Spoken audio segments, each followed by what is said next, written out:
You are doing everything right. You are responsive, accurate, dependable, and easy to trust. Your reviews are solid. Your reputation is clean. People know you will deliver. So why does it feel like your career has stopped converting effort into momentum? Why do raises feel thinner, promotions slower, and scope heavier than the compensation attached to it? In the U.S. white-collar market, one of the most dangerous positions you can occupy now is being perfectly reliable in work that no longer carries scarcity. Most professionals still assume reliability is a premium trait.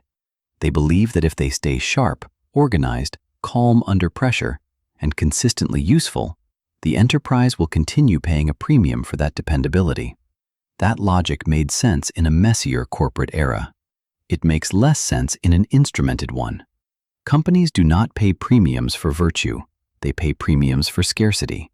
And once reliability becomes reproducible through systems, oversight, software, and AI-supported workflow, the economic value of being dependable starts to change. That is the mechanism. Reliability still matters operationally. It just may not matter economically in the way professionals think it does. If your work is defined by keeping projects moving, reconciling inputs, preparing updates, aligning stakeholders, maintaining workflow continuity, and producing clean throughput inside an established process, then your contribution can remain respected while your pricing power quietly weakens. You do not need to become bad at your job to become cheaper. You only need to become more legible to a company that now knows how to standardize, monitor, and distribute what you do. This is the trap inside the $100,000 to $150,000 band in corporate America. You are too expensive to be treated like junior labor, but not senior enough to be protected for owning institutional consequence.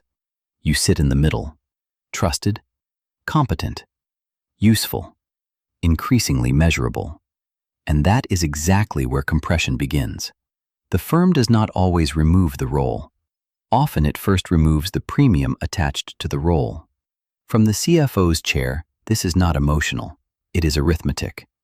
If a team's output can be made more predictable through templates, automation, workflow instrumentation, centralized reporting, and AI-assisted drafting, then management does not need each dependable employee to be compensated as if their individual reliability is rare. The finance logic shifts from talent preservation to throughput economics. Wider spans become acceptable. Backfills can wait longer. Approval layers can thin. Managers can absorb more direct reports because the work is more visible and exceptions are easier to flag. The company still values continuity. It simply believes continuity can now be purchased at a lower premium. That is the distinction most professionals miss. The market is not only separating strong workers from weak workers, it is separating reliable utility from consequence ownership. Reliable utility keeps the machine moving. Consequence ownership carries stakes when the machine encounters ambiguity. Reliable utility follows the playbook with high consistency. Consequence ownership decides what happens when the playbook no longer fits the facts. Reliable utility reduces friction. Consequence ownership absorbs exposure. That difference is where compensation diverges. If your main value is that you make things smoother, cleaner, faster, and more dependable, you may still be appreciated. But appreciation is not pricing power. Appreciation often survives long after leverage disappears. The people who retain bargaining strength are usually the ones who hold decision rights tied to revenue, legal risk, client trust, strategic trade-offs, or capital allocation. Their value is not that they are reliable. Their value is that they can take responsibility for consequences the system cannot fully pre-price. This is why so many white-collar professionals feel a strange contradiction right now. Their calendars are full. Their managers trust them. Their workloads keep expanding. Yet the economic signal feels weaker every year. The explanation is not always performance. It is often role design. The enterprise may still need your output, while becoming less willing to pay a premium for the kind of judgment your role does not actually require. If your job mainly produces orderly continuity inside known boundaries, the firm increasingly sees that continuity as something it can engineer. That engineering happens quietly. A better workflow tool here, a standard operating layer there, more reporting visibility, more auto-generated summaries, more system prompts, more exception routing, more structured templates. None of these changes looks dramatic in isolation, but together they turn dependable white-collar contribution into something closer to utility. And utility is consumed differently than scarcity. Utility is expected. Utility is benchmarked. Utility is bought with procurement discipline, not with premium retention logic. The dangerous response is to double down only on being even more reliable. Faster emails, cleaner decks, better follow-through, more invisible labor, more willingness to absorb overflow. Those behaviors may defend your reputation, but they do not automatically defend your market value. In many firms, additional reliability now has diminishing pricing power because the system itself has become better at manufacturing baseline dependability. The more important question is harder. Where do you hold consequence that cannot be easily templated?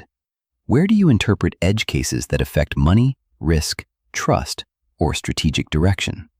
Where do you make a decision that changes exposure instead of merely maintaining flow? Where do you own a problem after the dashboard has identified it? That is the territory that remains harder to commoditize. There is a simple diagnostic for this. If you disappeared for 3 weeks, would the machine actually stop? Or would the machine simply reroute your work, escalate a few exceptions, and continue operating with some irritation but no real exposure? If the firm mainly experiences inconvenience when you vanish, your value may be operational but not scarce. If the firm experiences unpriced risk when you vanish, your role is closer to consequence. That is why the next career move for many U.S. professionals is not to ask for more volume. It is to move closer to exception handling, decision rights, and stake-bearing judgment. Stop treating busyness as evidence of leverage. Stop assuming trust automatically compounds into pricing power.